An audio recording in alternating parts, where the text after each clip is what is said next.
आज की इस विशाल जनसभा में कार्यक्रम की अध्यक्षता कर रहे पूर्व विधायक श्री राम प्रकाश यादव जी, हमारे आपके सबके महबूब नेता, आज के कार्यक्रम में मुख्य अतिथि के तौर पर उपस्थित बहुत बहुत सम्मानित पूर्व कैबिनेट मंत्री आदरणीय शिवपाल सिंह यादव जी, उपस्थित आपके इस क्षेत्र से रहे सांसद मेरे बड़े भाई अक्षय यादव जी, उपस्थित दसराना के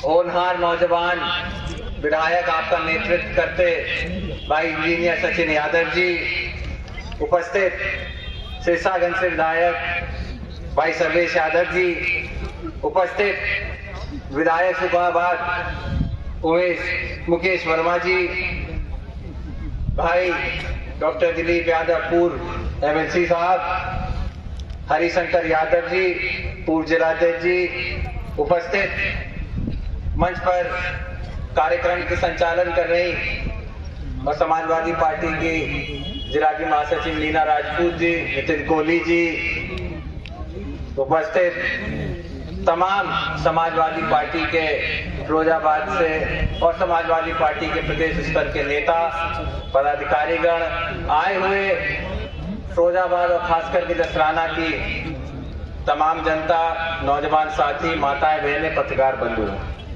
सर्वप्रथम मैं अपने नेता आदरणीय शिवपाल सिंह यादव जी की तरफ से तहे दिल से आप सभी का धन्यवाद देता हूं कि जो भव्य स्वागत और स्नेह आप लोगों ने सिर्फ आज नहीं, आज से पूर्व में भी समाजवादी पार्टी का एक बहुत बड़ा इतिहास रहा।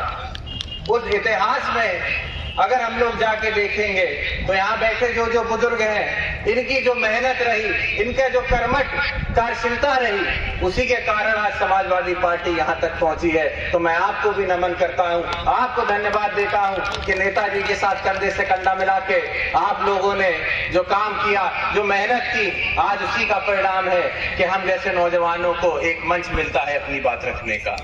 मैं उपस्थित सभी तमाम फिरोजाबाद के पदाधिकारियों से, नेताओं से धन्यवाद दूंगा।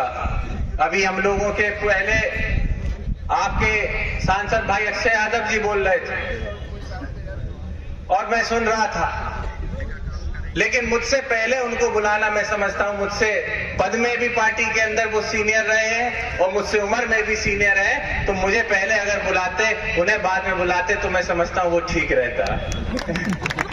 अपने घर में कोई अति नहीं होता।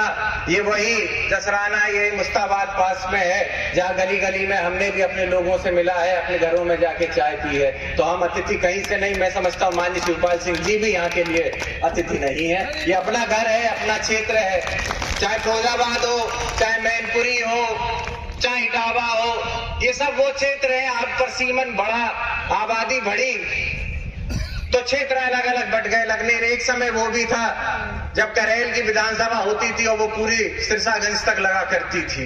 तो ये सब क्षेत्र आपस में एक ही है। कितनी रिश्तेदारियां हैं सैफई की जो फिरोजाबाद में हो जाती, फिरोजाबाद की कितनी रिश्तेदारियां सैफई में हो जाती। तो आपस में हम लोग अतिथि तो नहीं हो सकते।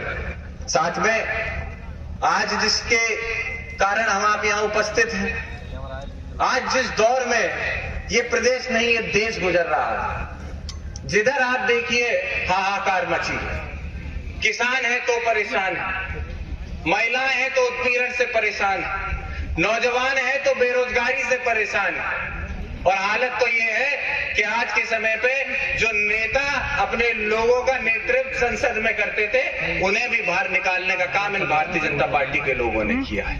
हर एक नेता और हर एक सांसद जो लोकसभा या राज्यसभा के अंदर अपने क्षेत्र का नेतृत्व करता है, अगर आप उसको देखें, वो एक क्षेत्र जिससे आता है, कम से कम वहां पर जब वो आता है नेतृत्व करने, तो 25 लाख के लोगों का नेतृत्व करता है। अगर उसको आप गुणा भाग करोगे तो करोड़ों लोगों की जो जनता का निर्णय था उसको पलटने का काम भारतीय जनता पार्टी ने किया है, जब सांसदों को बाहर बैठाया जा रहा है।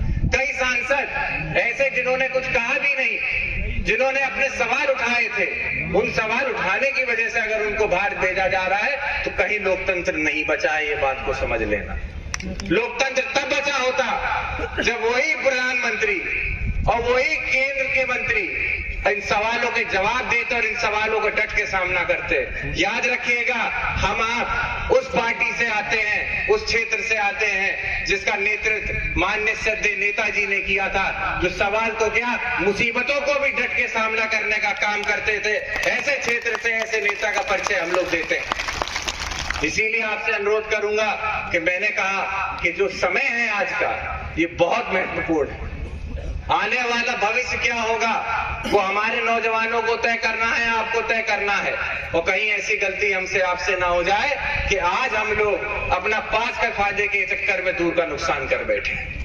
आज क्या है किसानों की स्थिति, खाद की क्या स्थिति आप बता दो। डीएपी का भी सीजन चला, कितने में डीएपी आप लोगों को मिली, कितने सेंटरों पे डीएपी पहुंची भी नहीं। और यही माननीय शिवपाल सिंह जी केंद्रीय जब मंत्री थे सहकारिता के प्रदेश में, हर केंद्र पे सही समय पे खाद पहुंचे और सही दामों पे मिले, ये हम लोगों ने, सरकार ने करके दिखाया था। और आज कोई नहीं पूछता इन सब मुद्दों के ऊपर।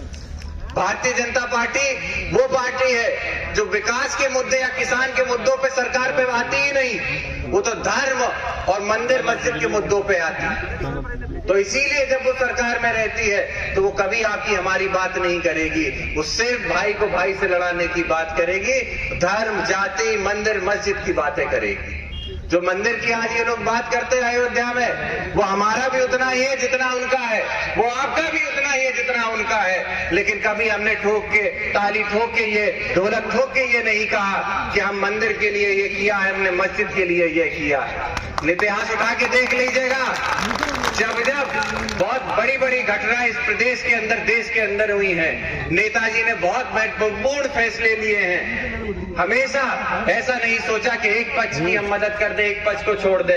राजनीति में यहाँ बैठे कई हमसे पुराने नेता हैं, लेकिन जो मैंने अपने नेताओं से सीखा है कि एक नेता को कभी किसी का पक्ष नहीं लेना चाहिए, प्रयास करना चाहिए कि बीच का रास्ता निकल सके, ताकि दोनों पक्ष एक साथ सामंजस्य रह सके।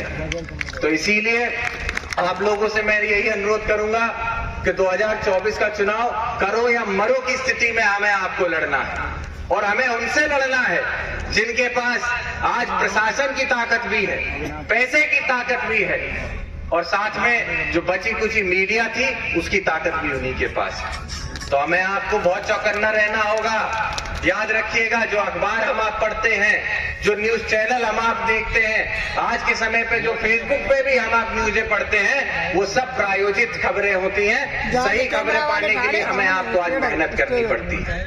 भ्रमित करने का काम इस प्रदेश नहीं, इस देश के अंदर किया जा रहा है। याद करिए वो समय जब प्रदेश के अंदर समाजवादियों की सरकार थी, सिर्फ उत्तर प्रदेश के अंदर समाजवादियों की सरकार थी, और पूरे फिरोजाबाद का कायाकल्प करने का काम माननीय अक्षय यादव जी ने करके दिखाया। कितनी सड़कें जिससे आज हम लोग आए हैं, ये कब बनी थी, आप हमें जवाब दे दीजिए। जो आपकी सड़क यहाँ से फिरोजाबाद तक जाती है, जो पीछे से होके फिरोजाबाद तक जाती है, ये सारी सड़कें कब बनी थी? ये सारी सड़कें समाजवादी पार्टी की सरकार में तो पश्चिम, और आज तो इनकी डबल इंजन की सरकार कहते हैं। केंद्र में भी इनकी सरकार है, पश्चिम में और प्रदेश में भी इनकी सरकार है। और बताओ कितनी सड़कें आपके फिरोजाबाद के अंदर बना के इन्होंने दे दी। मंच के सामने बता दीजिए कितने कैमरा पुल आपके यहाँ पे बना दिए हो। और जब जब समाजवादियों की सरकार रही हो, माननीय शिवपाल सिंह जी सिंचाई विभाग के मंत्री थे, एक बार नहीं, दो बार नहीं, जब जब सीजन होता था 3-3, 4-4 बार बम्बे की झड़ाई करते थे, ताकि आखिरी खेत तक किसान के पानी पहुंच सके, पानी की दिक्कत किसान को ना आने पाए। समाजवादी पार्टी किसानों की पार्टी है, नौजवानों की पार्टी है, मजलूमों की पार्टी है। कहने को तो हर पार्टियां भी ये बात कहेंगी, लेकिन इतिहास में कोई ऐसी पार्टी नहीं होगी जिसने समाजवादी पार्टी की तरह एकजुटता से काम करके अपने लोगों के लिए दिखाया।